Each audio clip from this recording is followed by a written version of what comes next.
Hello guys, welcome back to my channel. আশা করি আপনারা সবাই ভালো আছেন। আজকের ভিডিওতে আপনাদেরকে আমি দেখাবো আপনি আপনার গুগল ক্রোম ব্রাউজারকে কিভাবে নিরাপদ রাখবেন এবং আপনার গুগল ক্রোম ব্রাউজারটি হ্যাক হয়েছে কিনা তা কিভাবে দেখবেন। তো চলুন আপনাদেরকে দেখিয়ে দিই।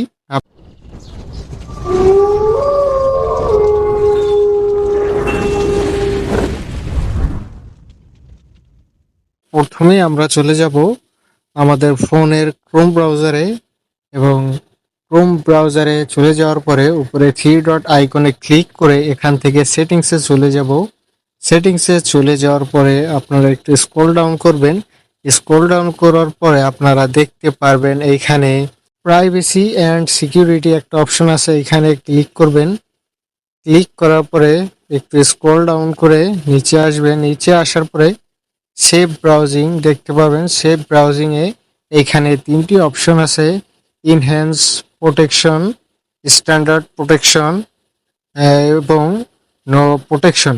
তো এইখান থেকে আপনি স্ট্যান্ডার্ড প্রোটেকশনটি অন করে রাখবেন। এর ফলে আপনার ফোনের ক্রোম ব্রাউজারটি নিরাপদ থাকবে। এখন আপনাকে দেখিয়ে দেব আপনি কিভাবে বুঝবেন আপনার ফোনের আপনার ক্রোম ব্রাউজারটি কেউ হ্যাক করেছে কিনা বা আপনার ক্রোম ব্রাউজারটি হ্যাক হয়েছে কিনা।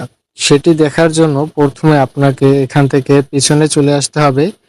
আসার পরে আপনারা একটু স্ক্রল ডাউন করার পরে এখানে দেখতে পাবেন সেফটি চেক এইখানে ক্লিক করবেন। ক্লিক করার পরে চেক নাও দিবেন। চেক নাও দেওয়ার পরে আপনারা কিন্তু এইখানে দেখতে পাচ্ছেন আমার পুরা এই তিনটি অপশনই টিকমার্ক চলে আসছে। এখানে আমার পুরা তিনটি টিকমার্ক চলে আসছে। আপনার যদি এইখানে আপনাদেরও তিনটি টিকমার্ক চলে আসে তাহলে আপনারা বুঝে নেবেন যে আপনাদের গুগল ক্রোম ব্রাউজারটি সম্পূর্ণ নিরাপদ রয়েছে। আর যদি এইখানে পাসওয়ার্ড আপডেট বা সেফটি ব্রাউজার কোনো জায়গায় যদি টিকমার্ক না থাকে তাহলে আপনারা বুঝে নেবেন আপনার কোনো ওই অপশনটি যেইখানে আপনার টিকমার্ক থাকবে না ওই অপশনটি আপনার লিক হয়ে গেছে।